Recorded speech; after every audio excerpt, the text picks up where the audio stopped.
I hope everyone is enjoying their Easter weekend. Would like to lead off today's video once again by saying thank you to everyone who has joined us over at the Florida Maki Patreon channel.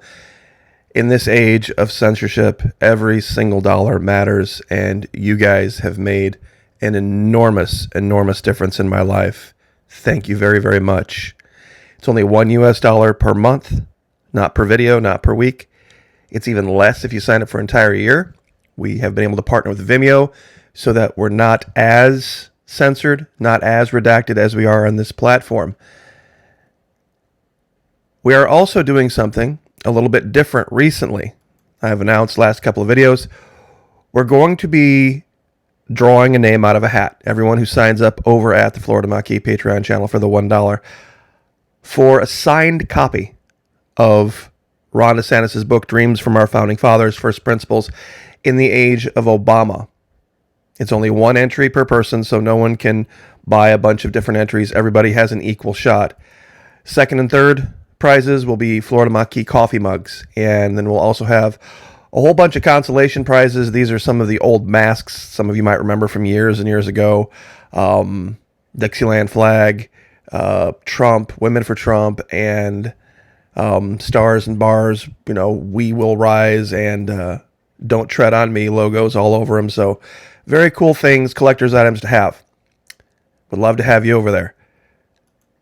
But in today's video, I've made mention before that my background in the military was psychological operations, interrogation specifically. It's a very different thing than being a door kicker or a sniper or special forces or anything like that. Your focus is on using mental biases and fallacies to get people to speak, to get people to open up in ways that they don't even realize that they're doing. This is kind of some inside baseball as to what we train about over at the Florida Maki Patreon channel. But in this particular video, I'd like to talk about how this applies to Antarctica and the deep oceans. Some might be scratching their heads and saying, how can this apply to that?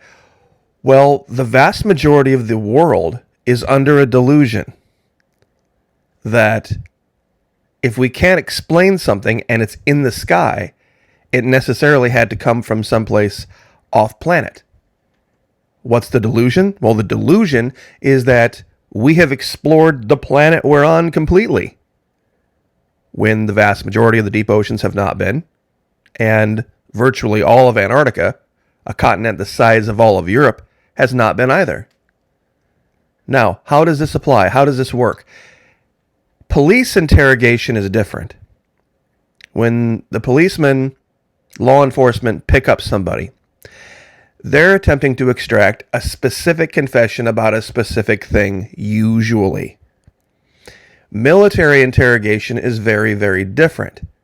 This concept of we know all is very, very popular in both military and domestic interrogation, but how the military uses it versus how the domestic side uses it is a little bit different. When the military attempts to extract information, we're painting a big picture. Every little piece of information from every soldier helps. Pardon me. We can take even the most mundane and routine pieces of information and put them together with other mundane and routine pieces of information from other interrogations going on across the entire battlefield to paint a picture of the enemy. We can get information about troop morale, health, training, preparedness, attitude, from just simple, easy questions. But sometimes there are a few detainees that we pick up that have some very specific and detailed strategic information that we need. And we need to make them believe that we already know it. We already know all about it, and they just need to confirm it for us so that we can move them down the road and process them and get them their Geneva Convention rights and get them repatriated. One of the tactics we loved to use was the shirt tactic. Red shirt, blue shirt, we've talked about before. Sometimes you can make it a little bit more complicated. Red, blue, green, and gray. And you can put your detainees in whatever clothes you want to because, well, they're your detainees. And you can make them believe those shirts, those colors mean something. Now, you can make different groups make those colors believe different things. Let me say that a more clear way. You can make different groups believe the colors have different meanings. And you can use that to get them talking amongst themselves. One of the things that you do when you detain people, when you put them in prison or you're holding them, is you take away their sense of individuality. You take away their sense of having any, it's Maslow's hierarchy. You break them down to just survival. So some you might dress in stripes. Some you might dress in blue. Some in green. Some in tan. Now these are just stock pictures I picked up off the internet, just to give you guys the idea. Now you can take a piece of paper and you can say, okay, red shirts mean not cooperating. Gray shirts mean have not been interrogated. Blue shirts mean cooperating but nothing productive yet. Green shirts mean that they've cooperated and they're on their way out and they've done what they should do. And you can accidentally, quote unquote accidentally, leave a piece of paper like that laying around where you know some detainees might see it. Now, you don't let them know that you're purposefully letting them see that. See, because that's the other thing too. They want information. They're looking for any kind of information they can get. So they're going to think because they saw it surreptitiously that it's true. And you can do that with one group of people. And then you can change all the meanings and let another group see that piece of paper. And then watch the fireworks start. And then, of course, since you're recording everything, people are going to start to talk about who's given up information, who isn't giving up information, you know, who has yet to be interrogated, who has been interrogated. This guy said, well, I'm wearing a gray shirt, but I've been interrogated 3 times. No, I saw a piece of paper that says gray shirts haven't been interrogated. So they just start yapping. They just start yapping, and you start putting different groups together, and eventually stories start to come out, and they will try to divine some greater meaning that somehow they'll have an advantage over their captors when that's not the case. It's all a big game. It is all a big game, and you can play this game. Now, how does this apply to Antarctica? Well, recently I was watching this interview that Tucker Carlson did with these bearded butchers, and these are some guys that have had cattle that have been mutilated. And they don't have any other explanation other than extraterrestrials. Why? Well, you see, they're professional butchers.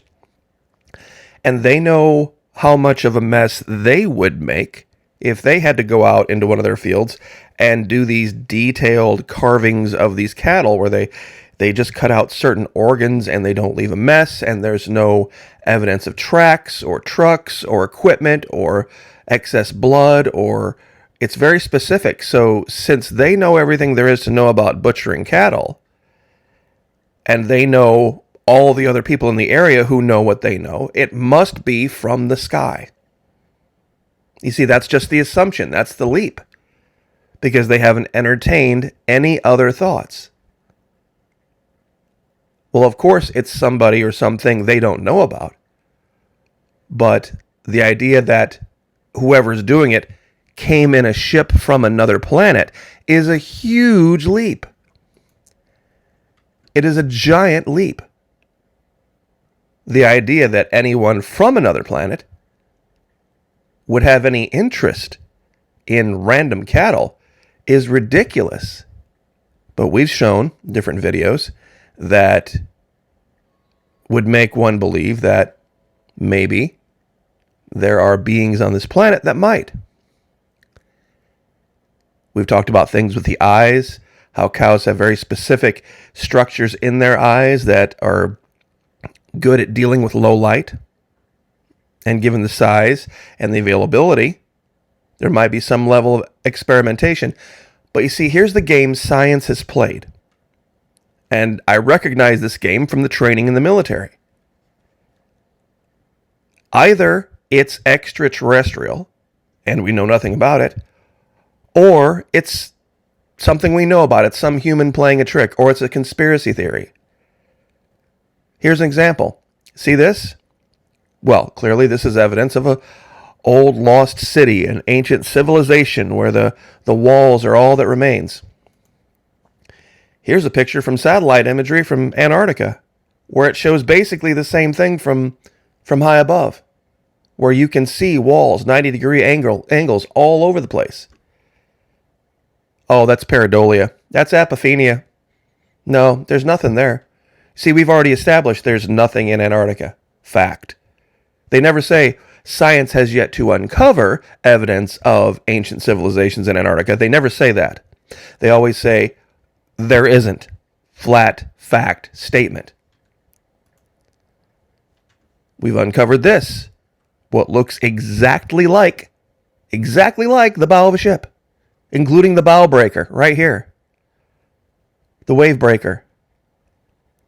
We've even measured it. It's exactly the size of a bow of an average ocean-going ship. But because science has said it's either extraterrestrial, they're from another planet or another dimension, or it's just a conspiracy theory and people are just seeing things, they won't even entertain the idea. See, just like what we did with the detainees, we gave them 2 or 3 different sets of rules. And then we said, okay, based on those, we're going to let them just run. Nobody's going to sit and consider the fact that maybe somebody was wrong, or that maybe they've been led down a road purposefully to get them talking. See, that's the thing about a lot of prisoners. That's why a lot of them are just easy. It's just so easy because they want to talk. They want to talk. They want to have some idea that no one else has had. They want to be seen as the one that's the smart one. And so all you've got to do is give them a little bit of a nudge in one direction and off it goes. We've shown this particular shadow. Out of all the shadows in Antarctica, we're going to admit, yes, we agree, this is a shadow, but it's not the shadow of rock. It's not the shadow of snow. What could this possibly be the shadow of? And based on its size, it would contradict the story of there being no factual civilizations in Antarctica. Another recent find. I grew up in the north. I live in Florida now, grew up in the north. I've seen snow overhanging the roof of a structure. And that's exactly what this looks like. This is exactly a gabled roof. Anybody who ever has a shed up north in late winter when the snow is thick and heavy, but sometimes you have a warm day and you've got this giant overhang of snow and then this different color wall. Nope. Sorry. It's a trick of the camera. The camera must have been overexposed that day and they just didn't take the picture quite right. And I've never, and this is the final one I'll leave with, I have never seen a clearing in the shape of a continent. If you can show me someplace where naturally, and this is Mount Key, Florida, where natural clearing occurred on an island in the shape of a continent, would love to see it. Would absolutely love to see it. And this is literally, if you look at the Antarctic Peninsula here, and this here, right here it's kind of hard to see, but there's a giant inlet or a bay right here between East Antarctica and the peninsula. And they even have that on this. And when you follow all the way around Antarctica, and you do that here too, it even shows what looks like an ice sheet. It's virtually identical. And of course, my allegation there is that on this continent, there was a migration from Antarctica across what was a land bridge, and they made their way, the stories of the giants, all the way through Argentina, through Brazil, through Panama. There's been evidence of giants found up here. The Spanish even told a story of after they had countered normal Native Americans through here, they encountered a group called the Calusa in Florida that were way technologically advanced, way ahead of all of the other Native American tribes. In fact, even with their advanced weapons, having muskets and pistols, they had their hands full with the Calusa. It took them a long time to defeat them. They were bigger and stronger and faster and more aggressive, and they could not explain where they got their technology of how they created these elaborate fish weirs and these circular structures that look a lot like mini Atlantises that they would herd fish. Basically, they were fish herding. And there would be concentric circles where they would be able to, and they had so much extra fish that they had the ability to create, at the time, to create musical instruments and art and weapons and train. And they were very, very different than all the other Native American tribes. So this has kind of been my allegation about this, is that there was a migration that came out of Antarctica based on an event.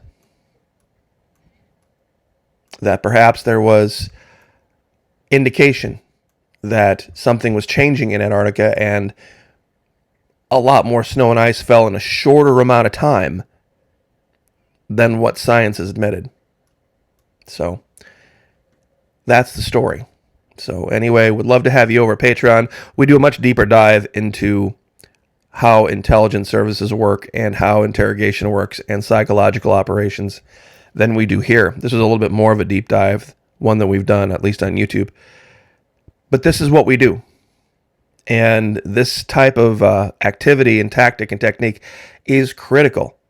Understanding how this works and how the government and militaries around the world have the ability to manipulate public opinion, make people do things, get people talking about things, creating buzz to extract certain kinds of information.